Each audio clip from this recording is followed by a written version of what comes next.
essentially going to do in the next few minutes is to try and decode the node and see what these conditions are like, and then try and see where do you suspect them, how do you investigate them, and how do we treat them. So let's start with the concept.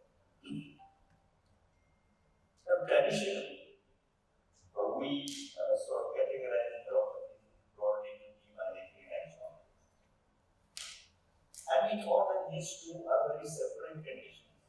One in which axons get affected and the other in which myelin gets affected. Of course, we knew of some that affect both, but we basically thought that they are two different conditions. The insights that something may be different came from inflammatory neuropathies like AID or CID. And we knew that some respond poorly to conventional therapy. I think we all had a patient with GDS every season, who in every way is like GDS, but doesn't respond very well to what you give. And then you start wondering what is happening here. So I think the train of thought started with patients like these, where we knew that there is an inflammatory neuropathy, but they were not doing very well with what we conventionally do for them.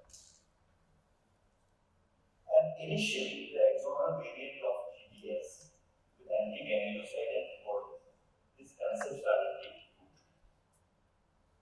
Now, presently, the term Nodopathies is proposed to characterize neuropathies having a common underlying pathogenic dysfunction at the nodal region, and the next line is very important, resulting in a pathophysiological continuum from reversible nerve conduction failure to axonal degeneration.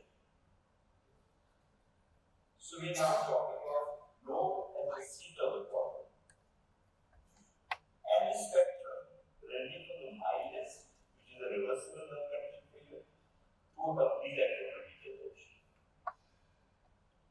So I think this is one article that I could refer you to.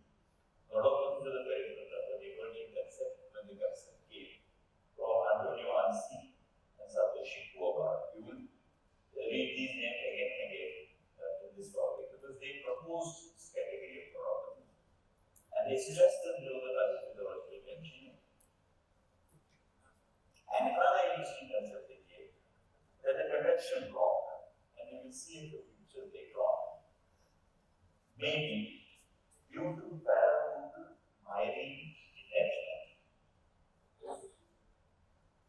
So the neuropathy concept is that where the node is, the myelin anchors onto the axon. So this anchoring is affected, and the de-anchoring effects are like demyelinating.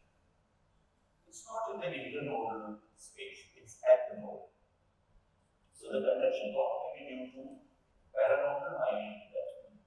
Another thing like node lengthening, dysfunctional dissolution of sodium channels, arterial homeostasis, and abnormal polarization of the exoderma.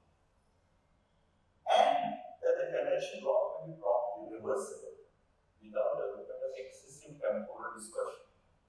This is another important point. When we use the demyelinating factor, demyelinating features in anything, we take care of conduction block and we take care of temporal dispersion.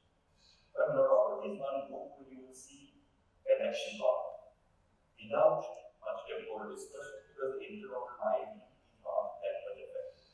With CV without T.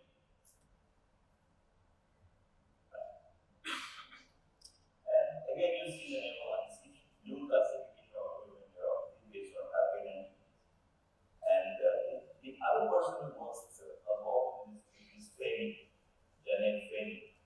And I think these two papers, those who are interested should look at. The third, we just got the data together, the paper review in AI. So let's look at the node rank. We can divide it into the node, paranode, juxtaparanode, and internode, as this cartoon shows you. And at the node, the axonema directly connects with the extracellular fluid. That's an important point. And then you've got channel and antibodies. And we'll go with in this diagram. You can see here at the node, you have the extracellular matrix. You have the neuropathic antibodies, 186.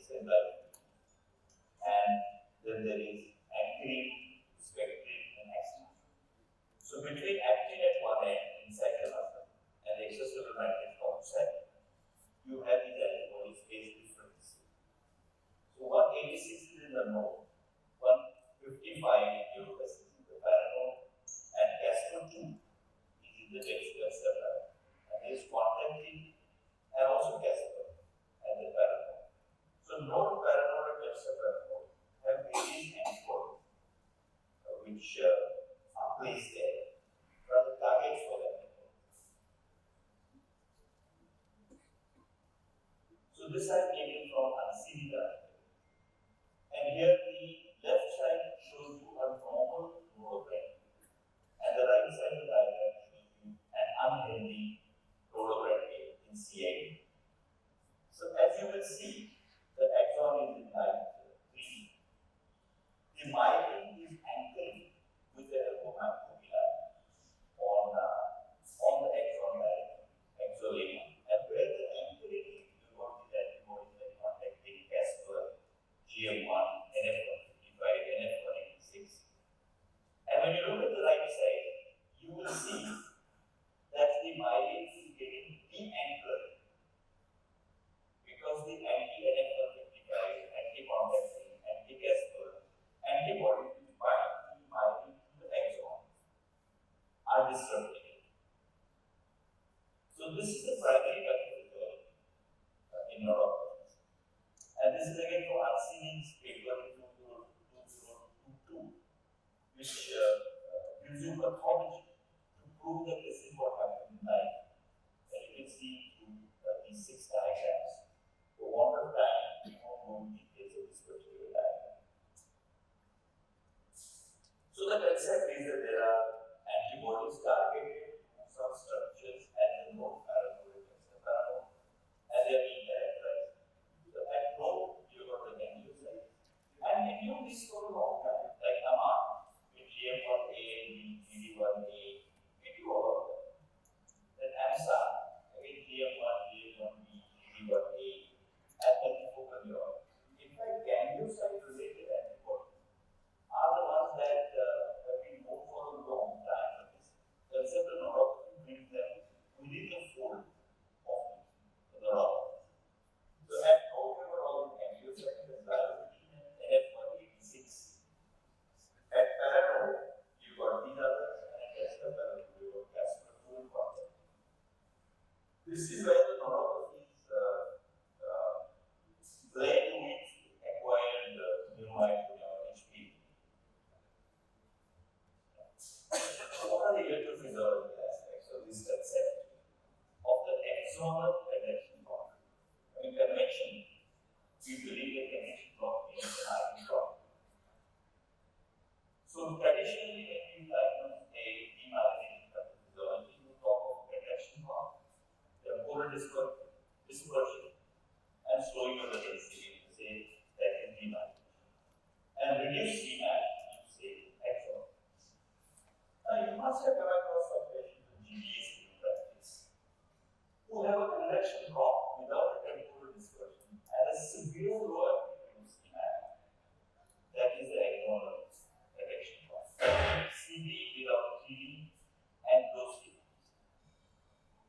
And these, when they improve rapidly in some patients, that's called RCS, reversible connection feature. I mean, whatever work we have brought together, we find that reversible connection failure demonstration is not common. But when you see it, you know that it's important. Just to recap, this is a connection problem. This is a temporal dispersion. And now I'll show you an RCF. Look at the left panel. This patient clinically was like an arm. Then look at the motor indices. Day 1, the motor indices shows tremendous changes. And day 7, they will become alright. So on day 1, you would have thought that this AMAR-like presentation will do very lightly, and the patient will take a very long time. But by day 7, you know that this was a manifestation of reversible connection failure, and the patient can improve so quickly. So lesson there, we repeat the nerve connection study when you're looking at prognosis, and we'll come to that again later on. This is another manuscript that I think takes you through first 10 years of neuroparanodopathies, again by Anzini and colleagues. Autoimmune neuroparanodopathies 10 years later. And now they talk about clinical features, correlating with pathophysiology, and they start talking about treatment. Right. Some of these are too well known to us as neurologists, and let's skip through them. But this I have taken from Continuum 2024 you can see, the clinical features, the target antigens, and the treatment response now beginning to be correlated. And you have a lot of data on NF155. Incidentally, from countries from where neuropathy literature is now, NF155 seems to move on. But now the emerging literature from China and some from India suggests that 186 and 140 may be more common than 155. Of course, there's a caveat that you just started cell-based assay in India. So our results at the moment are line. So you can see in this diagram, 155 is the norm, 150 then norm, contacting then norm, and for gastroenterology. A lot of work again has been done by Yusuf Rajabali in this field of CAGTs and neuropathies. And I think that's one name to track again from England in this subject. Rajabali was with us early this year. And he gave a sugar evaluation. So sugar then on the left of Dr. Rajabali. And you see Dr. Gita Mehta approach. Instead in 2027 we prefer sugar evaluation. So when do you suspect a neuropathy?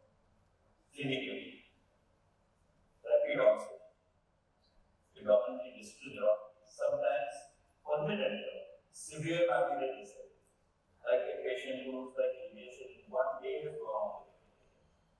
Severe neuropathic pain, which is not that common in standard acute immune neuropathy, and importance of cranial neuropathy are some of the features by which you suspect a neuropathy. If you have associated non-neurological syndrome like an IBD, Paranodopathies, proliferative disorders, or a nephrotic syndrome, then you almost certainly know that this is going to be one of the neuropathies. And about treatment will come to electrophysiology, and I told you reversible conduction failure. Very. And for reversible conduction failure, you need to repeat it. You need it first go, then maybe after 1 week, maybe after 2 weeks, and you may start seeing these changes. Of course, these patients improve very well. So when a patient is improving very well, and you do not have you can infer that this may be a situation of reversible conduction. Then there are some features relating to some antibodies, but they are not hard and fast. Like mark prolongation F waves, mark prolongation PML has been moved with NF155. In radiology, nerve reflexes and enlargement is very well known, but we often don't end up doing it because it is a supportive test and it is expensive. Histology, we don't end up doing, but if you do, this is what you find. Axonal intervention, nodal widening, paranodal migraine detachment, and no information. So, when you said that, this is what we learned from our neuropathy experience over the last 3 years. That you need to set them in acute presentation as well as chronic. When it's a Jennings-like presentation, a permanent disease requiring ventilation support quickly, severe autonomic failure, and severe sensory motor deficits are clinical leads to a neuropathy, and you should say antibodies in that.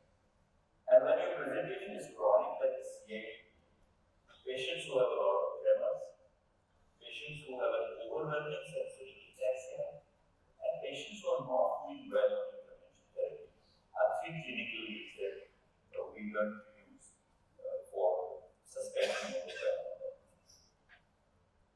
This cartoon just shows you that the way that antibody response is also a central demyelination. So there are patients in whom you will have the spinal cord or brain demyelination as well as demyelination in the peripheral nerve cells.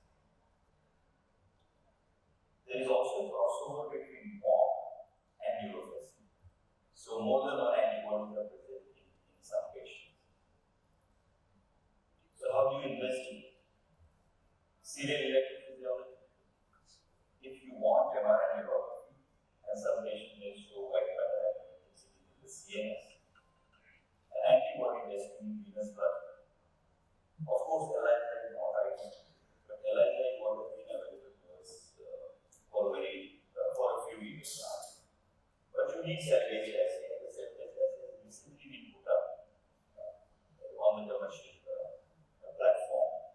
the same department, who did the LHR. So how do you treat Nodopathies? I think most important is think of Nodopathies, because your first diagnosis would be GBS or genus like condition or a CID or CID. So first is to think that some of these could be Nodopathies. Now what are the therapeutic perspectives? These conditions are unknown. Because they are unknown, placebo-controlled randomized studies are difficult to get. They are unknown, they are heterogeneous. Patients have variable histories and prognosis pattern, and differential treatment response, which is individualized. So you're not going to get much placebo-controlled randomized studies. And treatments are mechanism driven. So some mechanisms are wrong. So treatments go according to the mechanism. And there's more going on cellular, liver, and complement systems, because all three are affected in immune neuropathies in general and neuropathies in particular. So this is another paper for those interested to read. This is by Chiara Briani, who's going to update on therapy of chronic immune-mediated neuropathies, and they discuss neuropathies as well. So based on small study of few patients having a few antibodies, CME presentations, people feel are less likely to respond to steroids. NF-155 has studies to show that X and rituximab are better than steroid in IVIG. Contactin is refractory to IVIG, and you have these emerging therapies with complement and FC receptor inhibitors, hypersidated IVIG, and the monoclonal side, equalizumab. Now, just now, one of our papers on 38 patients of Paranodopathies and Nodopathies undergoing proofreading in muscle and nerve. And this is what we found there. The distinct immune neuropathies, they target particular antigens. Indian data was lacking till date, even though there is a global recognition of this condition. And we got together 38 patients from 2019 to 2024. Some part of this was eclipsed by the COVID. And we wanted to define phenotype and treatment response. And what did we find? Acute, chronic, and recurrent phenotypes were equally different. Now I want to spend a few seconds on the recurrent phenotype. All of us see GBS-like presentations that come a second time, sometimes third time. And we got 6 patients with recurrent GBS who have tested positive for these antibodies and are now on long-term immunosuppression, though they are difficult patients because their gaps are so big that you have no way of knowing how long to continue to treat them. And the clinical parameters that we found were no different from what in the literature. Acute is fulminant. The fulminant nature temperature is good. And in chronic, it is sensory ataxia, tremor, and pain. A small subset of that, I think 4 patients are not remembering completely, and all the 3 antibodies, pan-neophysis, meaning model plus parameter. And these are very severe, and they generally are represented variously. Now, most important, what were our observations on the treatment response? Many patients, one would say most patients, require multiple immunotherapy. You have to add the second, you have to add the third. In general, across the board, it is 38 IVIG is effective in 50% at the initial therapy. Those who didn't respond, which were I think 24, 25, were given rituximab. And rituximab was helpful in 76% of those who received it. And we found an early recognition, and in some selected cases, early escalation to rituximab can be considered, though we do not have objective data on this point as of now. So I'll show you one case which I'm jointly seeing with Dr. Vaishnav.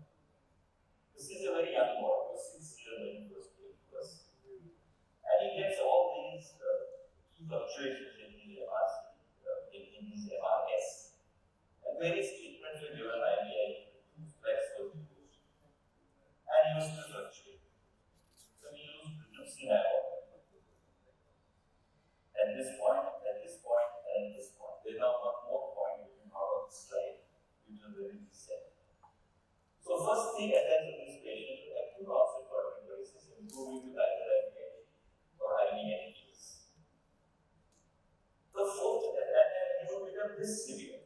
You will just be able to move a little bit. His fourth attack was different. It was weakness plus index and with severe pain.